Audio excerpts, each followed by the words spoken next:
Ассалаумағалейкум. Көптен бері бізге жіберіп жүрген грим арт немесе біреулер зомби стайл деп атайды бұны. Бұл бір ютубта белгілі бір фотошопер бар. Бұны компьютермен жасаған. Грим арт жүзінде жасаған осы фотошоп. Яғни бұны мысал ретінде алып отырмын. Грим арт фотошопын. Дәл осыны бүгін біз үйренеміз. Бұл өте оңай да емес, қиын да емес. Жай ғана сызықтар, енді дәл бұндай қылып жасаймын деп айта алмаймын. Себебі білесіздер, мен қолмен бұндай сурет салуға мен қолым екем келмейді. Барынша планшет болғанда дұрыс болар еді. Неге бүгінгі фото осы. Алдын мультиартта да айтқан едім, мен қолмен сурет салу оңай саусағыммен. Бүгін таңдап алған фотом осындай. Бізге тек қана бұда рисовать қолданылады. Осы рисовайттан окей, неге таңдап алдық. Енді сіздерге бір-екі жақсылап түсіндіріп жіберетін нәрселер бар. Неге мына жерде ашамыз. Көріңіздер, бізде автоматически новый слой ашылып тұрады. Бұны слой деп атайды. Немесе бет. Окей. Қабат дейді, бет дейді, әртүрлі айтады қазақшасын. Неге өшіргіш салады, сіздерге бір артық фонды қазір өшіріп тастап көрсете салайын. Негізі артық фон міндетті емес, бірақ бір клипарттарда, бір нелерде не болып тұрады. Неге өшіретін болсаңыз, осы суреттің үстін басып қойыңыз, жаңа көрсетіп кеттім. Үстін басып қойыңыз, сонда ғана сол осы сурет қана өшіріледі. Неге қазір өшіріп тастайсыздар, бұл керек емес жерді. Яғни қазір артық фонға оп-оңай фон қоюдың жаңа түрін үйренеміз. Неге жаңа не ашылды? Окей, пустой слой жоғарыда плюсты ашып, ең астына қоясыздар да астыңғы неден қызыл түстен қойсыздар. Тез болып кетті, қазір мен қайтып көрсетемін. Неге қазір осы фон өшіріп миған кезде қазір бұны қызыл емес, шамалы басқаша қылайын. Көрдіңіздер, шелектің суреті түсті қай жерден екен білесіздер? Обычныйдың қасындағына шелектің суретін басқанда түс шығады. Неге анау тұр. Соны аласыздар, мынандай не болып жатса, оны қорықпаңыздар, өшіргішті алып адамның үстін басып қойып, неге өшірсеңіздер осындай болады. Мысалы адам керек болып жатса, адамды өшіру керек болса, адамның үстінен басасыздар. Қызыл фонды өшіру керек болса, қызыл фонның үстінен басасыздар. Неге әр жасалатын жаңа жұмыс жаңа фонда болу керек, және де соның үстін басып қойыңыздар. Сонда жұмыс істелу оңай болады. Неге 2 миллиметр қыламыз, короче, несін 2-ге қоясыздар. Неге білмеймін, мен сіздерге қайсысы болмын. Мен қолыма осы 2 болып жатыр, яғни суретіме. Дәл осы көзді, қасты осылайынан 4 өзінің формасында бояп аламыз. Неге қазір бұның үшін әлі бояймыз, жай ғана сыртын қараға бояп ала салайық. Неге тура бір мульти фото дейді ғой, сотада тура осындай жолмен. Енді беттің көлемін сызамыз, оған 3 пик-экс дейма, қалай дейді, сондай үшін. Сол үшін достар, ренжімеңіздер. Так, енді ары қарап неге бетті жақты салып шығамыз. Білесіздер, мен саусақпен екенін сала алмаймын бар ғой. Өшіреміз, қайтып саламыз. Егер планшет болғанда менде ручкасы бар, онымен керемет қылып шығаратыма гарантия бере алатынмын. Жақында мен мультифотоны планшетпен бір күні видео түсіремін, жақсылап түсірем. Окей, енді мұрнын саламыз. Мұрнын 2-ге қоясыздар. Неге мұрнын жан-жағын, окей, мына жан-жағын, енді мұрнын қырын. Енді мультифотода осындайдың бәрін жақсылап түсіндіріп кетемін қазір. Бұған не важно бұл. Неге окей, ерінен өткізесіздер. Бәрін салдық. Енді мынандай прикол басталады бұда. Неге қазір көздің несін бір салып алыңыздар. Бұны салсаңыздар да міндетті, салмасаңыздар да міндетті. Салсаңыздар просто өздеріңізге әдемі шығады.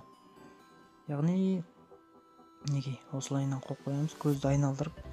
Енді жаңа өшіреміз. Енді өшірген жерге осылай енді бір тері ағып атады ғой. Бір ағып жатып, тура солай осылайынан иреле қылып шығасыздар. Енді мен Леонардо да Винчиден ондай емеспін, сол үшін сурет салмағасын өтірік салып отыр. Негізінен бұл өтірік салынады.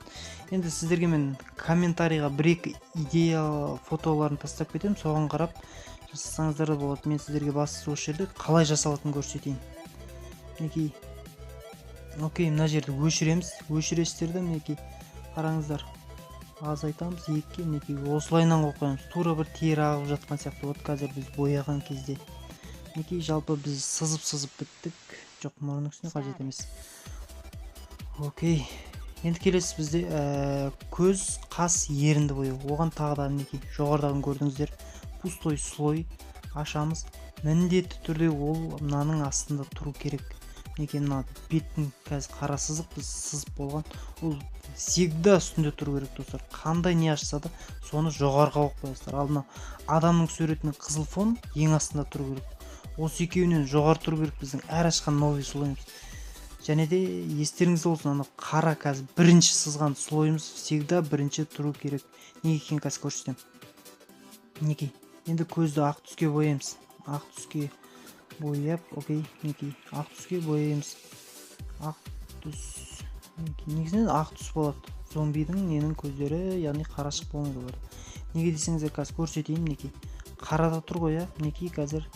Неге қараны жоғары қоятынымыз? Мінекей, көрдіңіздер, ешқандай сызылмайды. Қара сызыққа ешқандай зиян келмейді. То есть қазір мінекей көзін біте салайық. Қазір енді келесі көзді тура осылай аққа бояймыз. Мінекей артық қалған жерді өшіргішті алып, шығып кеткен жерді өшіре саласыздар. Ол қатты үйрететін нәрсеңіз. Енді қасын көкке бояймыз. Білмеймін, өзіме осы көк түс ұнап тұр. Сіздерге білмеймін қандай түс ұнайтын. Окей, мінекей екі қасында тура солай көкке бояп тастайсыздар. Көкке, мүмкін қараға, мүмкін жасылға, өздеріңіз білесіздер, ұнаған түс. Просто көрсете салайын. Бірінші біздің бояйтынымыз осы көз ерін,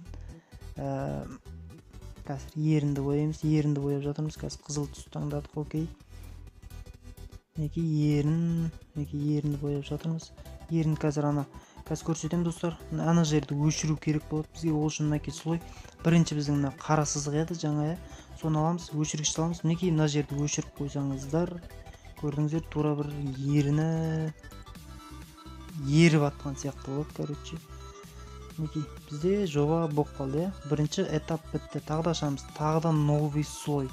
Пустой слой. Бұл мінекей әр жасаған сайын бұл жаңадан астына түсіп отырады. Мінекей көрдіңіздер. Қазір ерін көздер жоғары шықса, бұл оның астына түседі. Әр новый слой ең соңғы адам мен қызылдан астында тұрса, және де нелердің астында тұрады. Үстінде не өп кетті өзі дегенсің ба? Әзіл әрине. Басты түсінсеңіздер болды. Бұл видео 10 минут, сол үшін жақсылап түсіңіз. Енді бізде келесі этап мінекей жаңа слойға ашсаңыздар, әр слойды бөлек-бөлек неге істесеңіздер, көрдіңіздер, бір-біріне мешайт етпейді бояулар. Бояу бар жерлер автоматически боялмай кете береді, көрдіңіздер. Дәл осылай көкке бояймыз. Бұл көздің жан жағы еді. Мінекей өшіргішті алып, өшіргішпен өшіріп тастай саласыздар. Оның ешқандай да қиындығы жоқ. Мен бұны дәл қазір 12:30-да істеп отырмын. Сол үшін ұйқым келіп отыр бір жағы.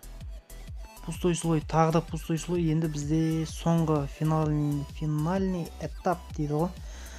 Бетті бояймыз. Бетті. Көрдіңіздер достар, әр нәрсені новый слойға істеп отырыңыздар. Себебі бір бояу екінші бояуға зиян тигізбейді. Мінекей үстінен смело бояй бересіздер. Бәрін бір слойға боясаңыздар, мысалы қазір еріннің үстінен де, көздің үстінен де басылып кететін. Көрдіңіздер, фиолетовый керек емес жерді өшіріп тастаймыз осылай.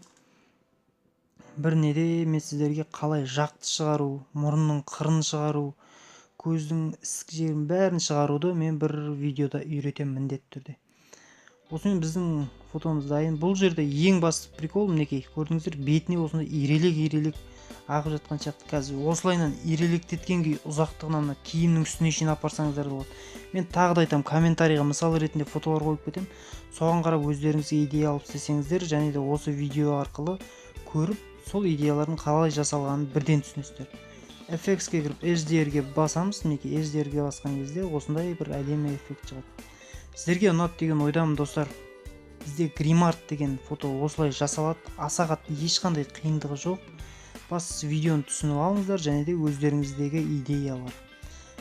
Соңында біздің видеоның соңында фотошоперлердің жұмысын қараңыздар. Сау, сәлематта болыңыздар.